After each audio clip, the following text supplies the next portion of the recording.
Recently Allahabad विश्वविद्यालय के द्वारा एक मीटिंग में एक बहुत बड़ा डिसीजन लिया गया है, जिसमें कि आप सभी के जो एग्ज़ाम पैटर्न्स हैं वो चेंज हुए हैं। यानी कि पहला जो इसका जो पैटर्न था, एग्ज़ाम पैटर्न या फिर स्टेप मार्किंग थी, वो सब कुछ चेंज हुआ है। और इस बार एक सबसे बड़ी खास बात ये है कि इस बार 33% से नहीं, यानी कि आपको 40% प्लस आपको लाना रहेगा पास होने के लिए। किस तरीके से इसका क्या मतलब है, और किस तरीके से न्यू एग्जाम पैटर्न क्या है, और मार्किंग सिस्टम क्या है, और पासिंग क्राइटेरिया क्या है, सब पे बात होगी। और वीडियो को लाइक कर दीजिएगा, इसमें हमने बहुत कुछ आप सबके लिए कलेक्ट किया है, और जो कि आपको स्टेप बाय स्टेप और वन बाय वन डिस्कस करेंगे। तो अगर चैनल पर आप पहली बार हैं तो वीडियो को लाइक कर सकते हैं, शेयर कर सकते हैं, और चैनल को जरूर सब्सक्राइब करिएगा। तो चलिए स्टार्ट करते हैं बिना आपका थोड़ा सा भी टाइम वेस्ट किए हुए। तो सबसे पहले आपको पता होगा कि इलाहाबाद विश्वविद्यालय में इस बार जो है नेप यानी कि न्यू एजुकेशन पॉलिसी लागू कर दी गई है, जिसमें कि आपके कई सारे कोर्सेज की जो टाइम ड्यूरेशन है वो बढ़ चुकी है। और स्पेशली बात करें जो कि बीए की, जो इससे पहले जो होता था वो 3 साल का था, लेकिन इस बार जो है वो 4 साल का हो चुका है। और ये अगर आप 3 साल भी करना चाहें तो भी आप कर सकते हैं। वो किस तरीके से यहाँ पे हम देख सकते हैं। जैसे कि यहाँ पे बात करें, अगर आप फर्स्ट ईयर में हैं तो आप यहाँ पे मल्टीपल एग्जिट और मल्टीपल एंट्री का भी सिस्टम है। जैसे कि यहाँ पे अगर आप फर्स्ट ईयर में एडमिशन ले लिए हैं, जिसमें कि एक सेमेस्टर एग्जाम होने हैं, और ये फर्स्ट सेमेस्टर और सेकंड सेमेस्टर, यानी कि एक साल में 2 सेमेस्टर होने हुए हैं, यानी कि फर्स्ट और सेकंड में। इस तरीके से अगर आप अपना एडमिशन क्लोज करा सकते हैं या फिर कैंसिल कराना चाहते हैं, तो वहाँ पे आपको पहले क्या था, कुछ भी नहीं मिलता, लेकिन इस बार आपको सर्टिफिकेट मिलेगा कि इलाहाबाद विश्वविद्यालय से आपने फर्स्ट ईयर या फिर फर्स्ट सेमेस्टर और सेकंड सेमेस्टर कंप्लीट किया है। इसी तरीके से सेकंड ईयर में थर्ड सेमेस्टर और फोर्थ सेमेस्टर की परीक्षा होगी, जिसमें अगर आप पास कर लेते हैं तो आपको डिप्लोमा सर्टिफिकेट दे दिया जाएगा इलाहाबाद विश्वविद्यालय के द्वारा।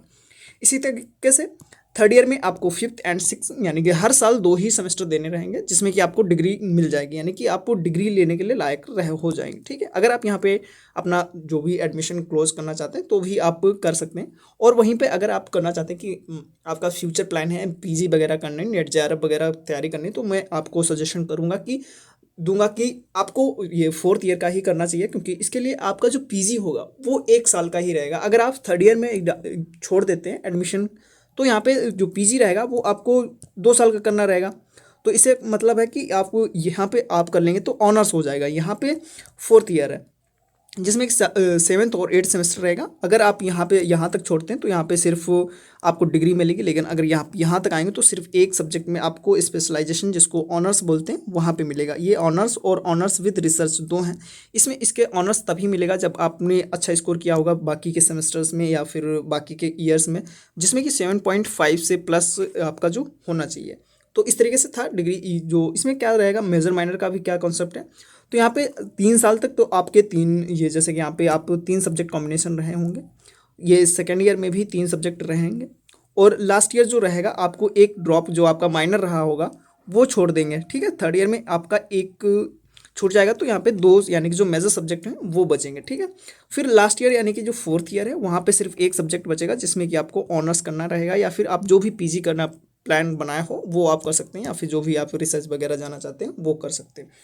तो इसी के साथ अब आगे हम बात कर लेते हैं अपना जो न्यू एग्जाम पैटर्न जो है वो क्या है, किस तरीके से है। यहाँ पे अगर एक आइडल जो कॉम्बिनेशन है या सब्जेक्ट कॉम्बिनेशन फॉर एग्जांपल लिया जाए, जैसे कि आपका हिस्ट्री है, पॉलिटिकल साइंस है और इकोनॉमिक्स है।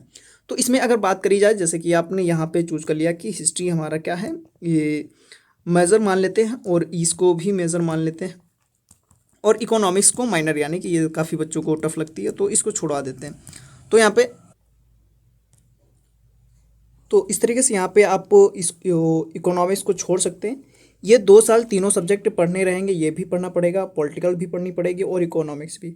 जब आप 2 साल कंप्लीट हो जाते हैं, तीसरे साल आपको 2 सब्जेक्ट कम रहेंगे, जैसे कि पॉलिटिकल और science, political science and history.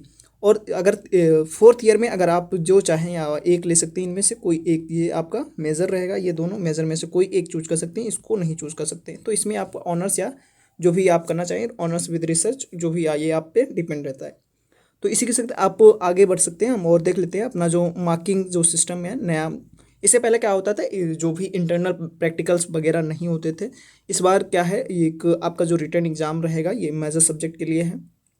जैसे कि आप यहाँ पे देख सकते हैं, मेजर सब्जेक्ट के लिए 105 नंबर का आपका रिटर्न एग्जाम होगा, और ये 3 घंटे का पेपर रहेगा, जो कि आपका सब्जेक्टिव पेपर भी बोला जाता है। और इसी तरीके से 50 नंबर का जो प्रैक्टिकल रहेगा, और इंटरनल असेसमेंट रहेगा 45 मार्क्स का, कुछ इस तरीके से आपका एग्ज़ाम ये मेजर सब्जेक्ट का लिए रहेगा। इसी के तरीके से आगे बढ़ते हैं माइनर सब्जेक्ट के लिए। उसमें सिर्फ एमसीक्यू बेस्ड ही रहेंगे, उसमें कोई भी सब्जेक्ट का पेपर नहीं जो रहेगा। इसका जो पेपर रहेगा वो सिर्फ 1 से 1.5 घंटे तक ही पेपर रहेगा, जो कि आपको सॉल्व करना रहेगा। जो कि इसमें आपको 80 एमसीक्यूज़ दिए रहेंगे, जो कि आप 1 से 1.5 घंटे में मामूली से, यानी कि इससे कभी कम समय में भी सॉल्व कर लेते हैं। ये काफ़ी कोई खास बात नहीं है। लेकिन यहाँ पे प्रैक्टिकल है, जो 20 मार्क का आपका प्रैक्टिकल रहेगा। ठीक है, इस तरीके से आपका माइनर सब्जेक्ट था, इस तरीके से एग्जाम पैटर्न था। और इससे कोई रिगार्डिंग आपका कोई भी डाउट है, कोई भी क्वेरी है, तो कमेंट में पूछ सकते हैं। इस वीडियो में बस इतना ही, और मिलते हैं नए वीडियो में। तब तक के लिए बने रहिए इलाहाबाद यूनिवर्सिटी चैंपियंस के यूट्यूब चैनल के साथ। Thank you.